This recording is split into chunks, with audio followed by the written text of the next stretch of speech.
the invisible wife. Josephine Bennett stared at her reflection in the bathroom mirror, barely recognizing the woman who looked back. At 42, she still maintained her appearance, honey brown hair cut in a stylish bob, minimal makeup that highlighted her hazel eyes. But something vital had disappeared. The sparkle, perhaps, or the certainty that she mattered to someone.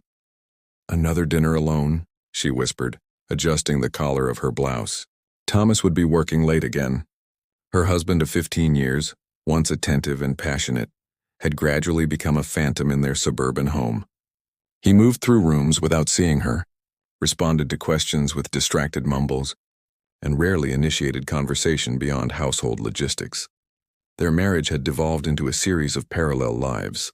Thomas with his accounting firm, Josephine with her part-time job at the local library and volunteer work. They shared a bed but slept with their backs to each other, the distance between them expanding nightly. Josephine descended the stairs to the kitchen, where she'd left a plate of lasagna in the microwave with a note. "Heat for 2 minutes. Love you." The same note she'd been leaving for years. Though she couldn't remember the last time Thomas had reciprocated those words, her phone buzzed with a text from her friend Vanessa. How did the conversation go? Josephine sighed. She'd promised Vanessa she would talk to Thomas about feeling neglected, but when morning came, courage abandoned her. What if bringing it up made things worse? What if he didn't deny it but confirmed her worst fear, that he simply didn't love her anymore? "I couldn't do it," she typed back. He rushed out before I could say anything. Vanessa's reply was immediate. "You deserve to know where you stand, Joe." Did she, though? Sometimes ignorance felt safer than confirmation of what she already suspected. Josephine wandered to the living room, where framed photographs chronicled their relationship. Smiling on their honeymoon in Greece, hiking in Yellowstone, celebrating Thomas's promotion 5 years ago. When had his smile stopped reaching his eyes? She picked up a recent photo from Thomas's company dinner. She stood slightly apart from him, his arm around her shoulders but his gaze elsewhere. Looking at herself, Josephine realized with a jolt that she'd become ghost-like in her own marriage. Present but unseen. The thought that had been germinating for weeks suddenly crystallized. If she truly became invisible, physically incapacitated somehow, would Thomas even notice? Would he care? Or would it be a relief? The idea began as a morbid fantasy but quickly took shape into something more concrete. What if she faked a medical emergency? Nothing dangerous or prolonged, but something that would require his undivided attention, a fainting spell perhaps. She could pretend to be unconscious for a short time, just long enough to observe his unguarded reaction. "This is insane," she murmured. Yet the plan continued to unfold in her mind. She could set up her phone to record while she was unconscious. She would see his true face when he thought she couldn't see him. Josephine's heart raced as she considered the deception. Was she really contemplating such an elaborate ruse instead of simply talking to her husband? But years of emotional neglect had convinced her that words were unreliable. Actions, spontaneous, unfiltered reactions, would tell her what she needed to know. The front door opened, startling her. "Thomas was home earlier than expected, Joe," he called out, his voice echoing through the hallway. Josephine quickly replaced the photograph and took a steadying breath. "In here," she answered, decision made. Tomorrow she would become invisible in a new way, and finally discover if Thomas could still see her at all. The observation: the house was silent when Josephine woke the next morning, Thomas having left for an early meeting. Perfect timing for her preparations. With trembling hands, she positioned her phone strategically on the bookshelf in the living room, angled to capture the area near the couch, where she would stage her collapse. She downloaded a voice recording app on her tablet and hid it beneath the coffee table as backup. "This is ridiculous," she muttered, second-guessing herself. But the memory of last night, Thomas mechanically kissing her cheek before rolling away in bed, steeled her resolve. She called Thomas's office at 11:30 a.m., knowing he would be between clients. Thomas Bennett's office answered his assistant, Patricia. "Pat, it's Josephine. Could you tell Thomas I'm feeling a bit dizzy? Nothing serious," she added hastily, "but I might lie down, just so he knows." "Of course, Mrs. Bennett, I'll let him know right away." The seed was planted.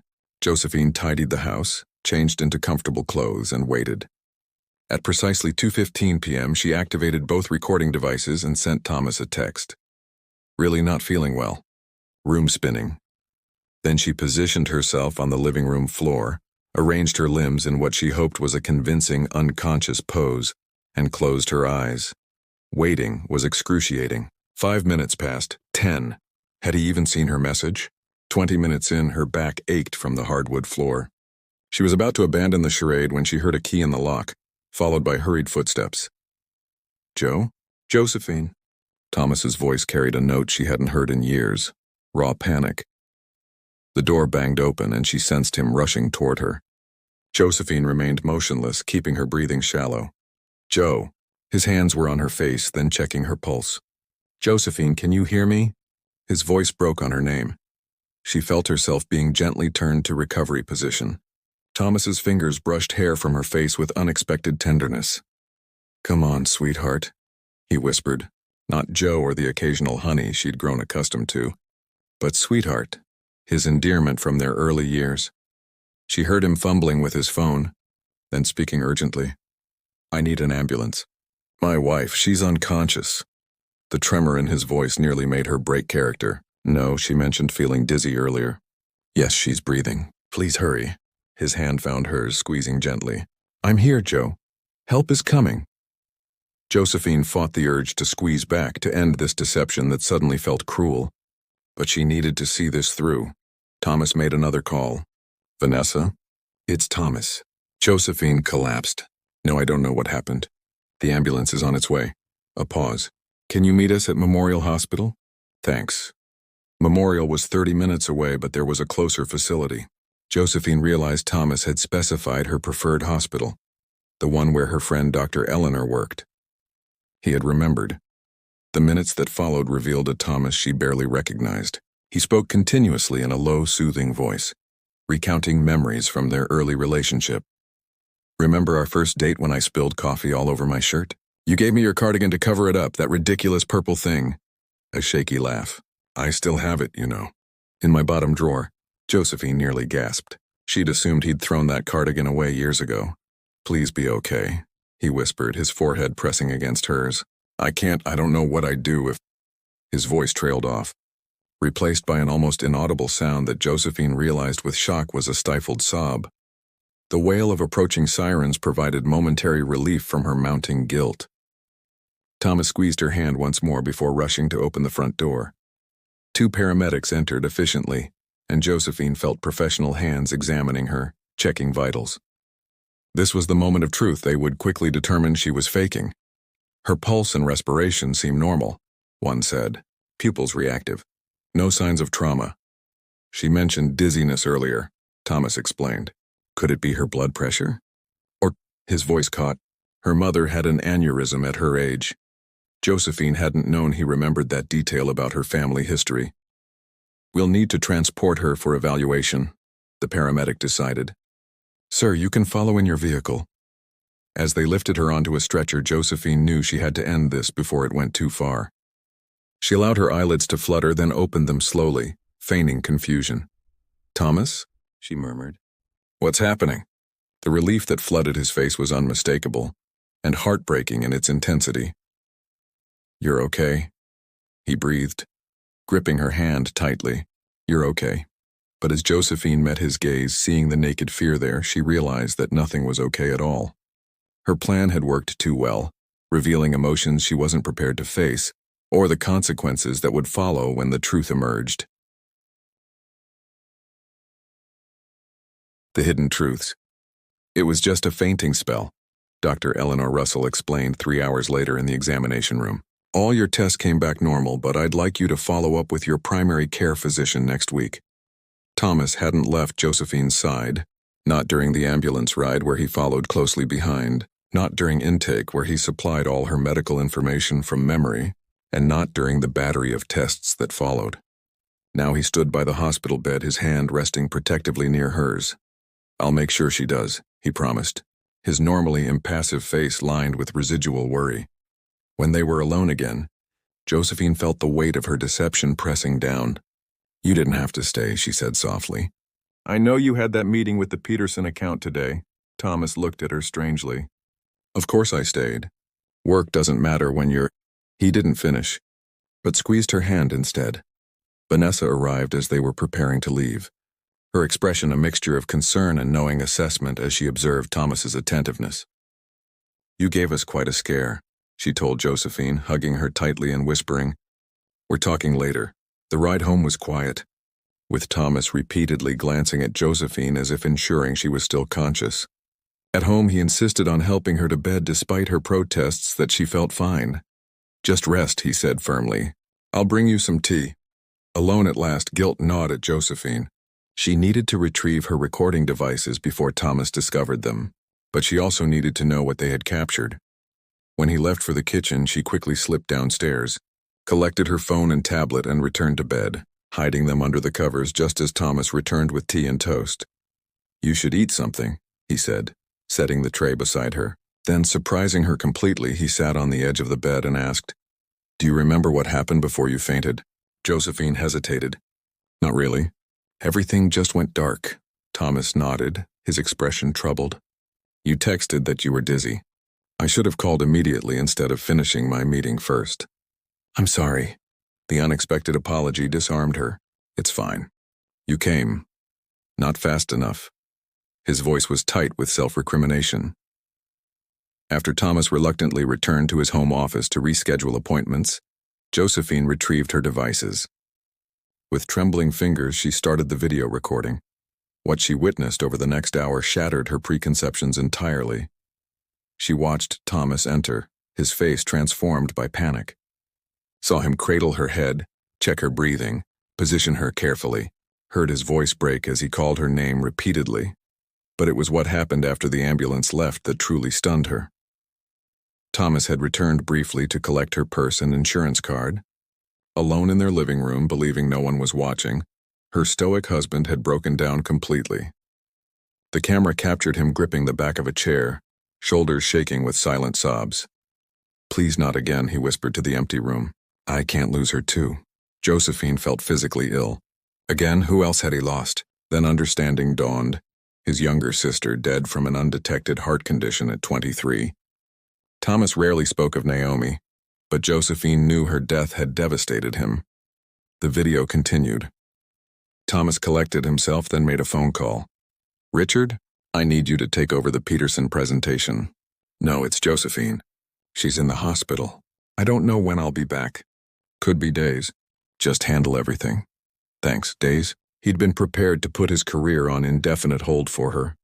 The Thomas she thought she knew would never have contemplated such a thing. The voice recording from her tablet revealed more. After the paramedics left, Thomas had returned to the living room and made another call. To his mother. Mom, it's me. Josephine's in the hospital. No, I don't know yet. But I'm scared. What if it's serious? What if... His voice cracked. I haven't been good to her lately. I've been so caught up in work, and she deserves better than what I've given her. Tears streamed down Josephine's face as she listened to her husband's raw confession. I know I've become like Dad.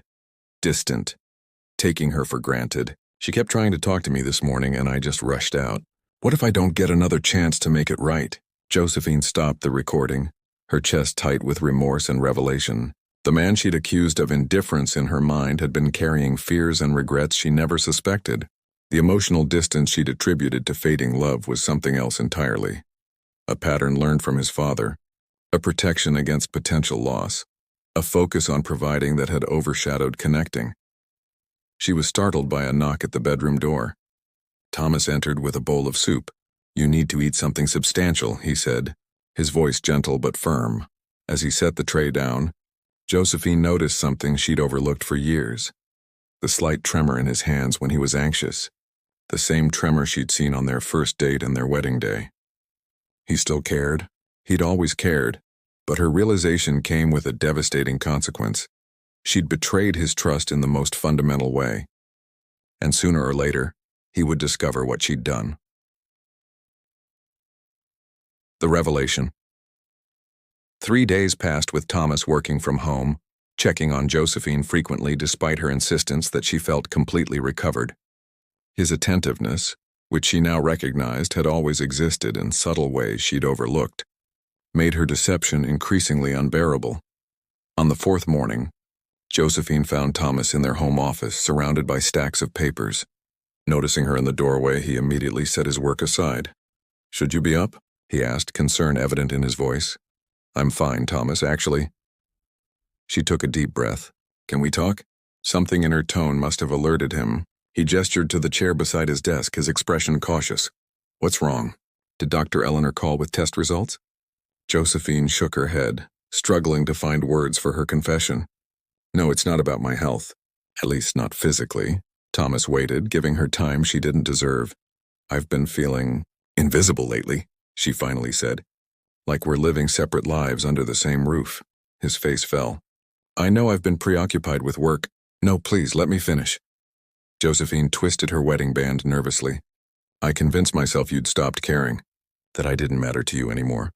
"Joe, that's not—" "I faked it," she blurted out. "The fainting spell, all of it. I pretended to be unconscious to see how you'd react." Thomas stared at her, confusion giving way to comprehension, then disbelief. "You... what?" His voice was barely audible. "I recorded it too," she confessed, each word more difficult than the last.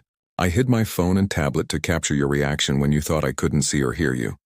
The color drained from Thomas's face. He stood slowly, moving away from her as if she'd become dangerous. "You staged a medical emergency to test me?" His voice was hollow. "Do you understand what you put me through? What I thought was happening?" "I know it was wrong," she whispered, tears spilling down her cheeks. "I just felt so alone and I couldn't find the words to tell you. So instead of talking to me, you manipulated me? Made me think you could be dying." His voice rose with each question. "I called an ambulance, Josephine. I dragged Eleanor and Vanessa into this. Were they part of your scheme too?" "No. No one knew." Thomas paced the small office, running his hands through his hair.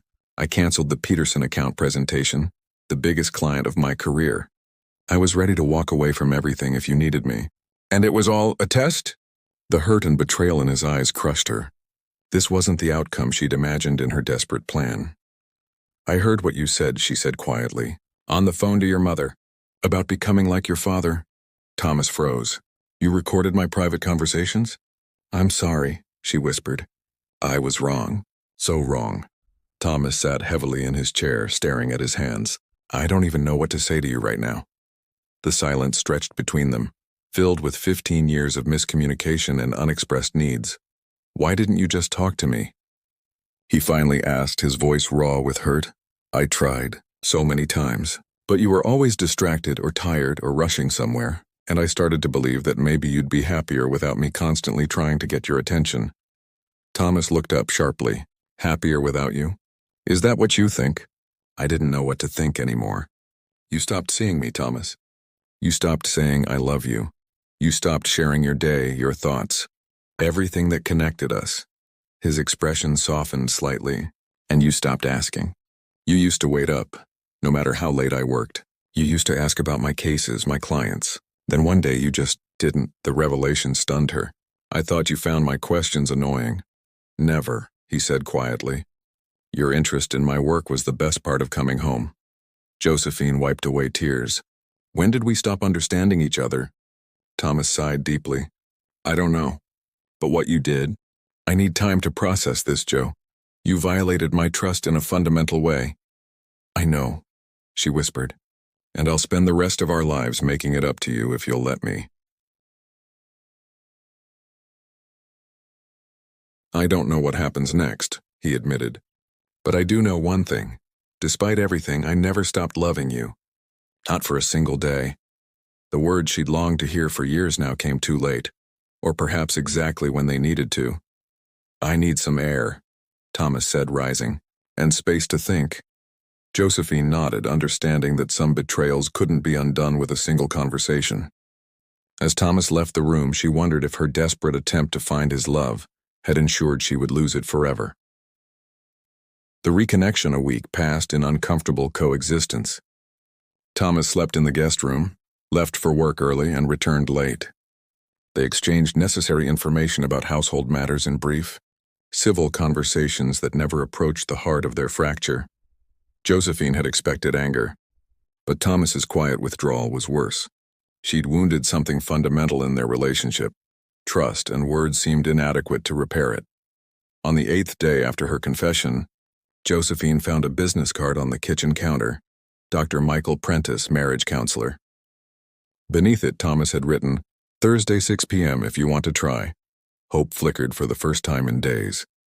That evening, she approached the guest room door and knocked softly.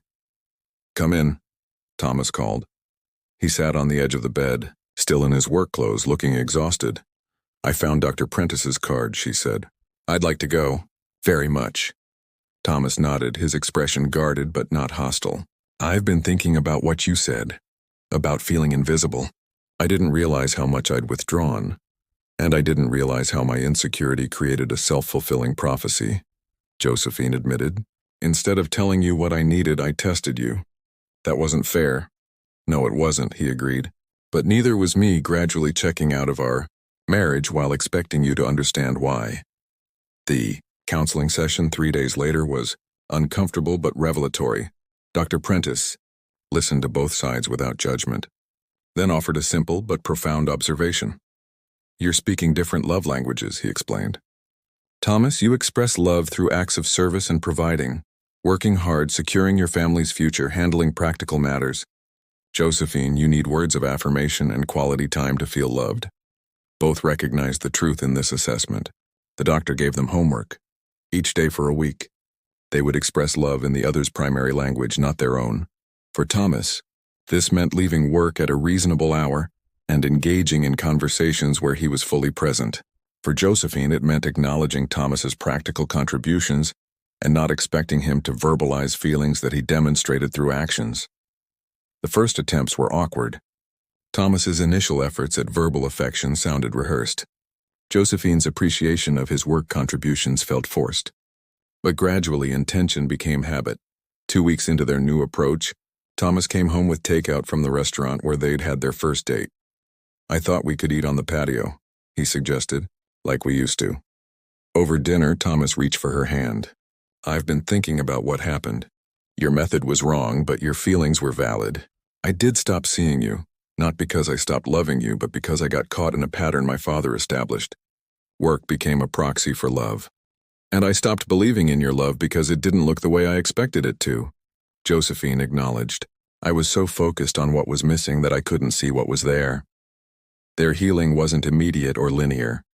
There were difficult conversations, moments of backsliding, and the slow rebuilding of trust. But understanding had replaced assumption, and communication had replaced testing. One evening, 6 months after her deception, Josephine found Thomas in their bedroom, holding the infamous purple cardigan he'd mentioned during her unconscious episode. "You really kept this all these years?" she asked, touching the worn fabric. Thomas nodded. "It reminded me of when you first saw me, really saw me, spilled coffee and all." He hesitated. "I keep a lot of things you don't know about. Ticket stubs from our first concert. The fortune cookie message from the night I decided to propose." Josephine's eyes filled with tears. "I never knew." "You never asked," he said gently without accusation. "And I never showed you. That's on both of us." That night they slept in the same bed for the first time in months, not touching but facing each other. A symbolic positioning that reflected their new understanding. "I love you," Thomas whispered in the darkness, the words no longer foreign on his tongue. "Not perfectly but completely." "I see you," Josephine replied. "The real you. Not who I feared you might be or who I wished you would be. Just you." It wasn't a perfect resolution. Real marriages don't have those. But it was a reconnection built on a stronger foundation than before. The recognition that love manifests in different languages, that assumptions are relationship poison, and that seeing each other, truly seeing, requires both looking and showing yourself to be seen. Josephine's desperate deception had nearly cost them everything. But in losing their way, they had found a better path forward, one where invisibility was no longer possible, because both had finally learned how to see.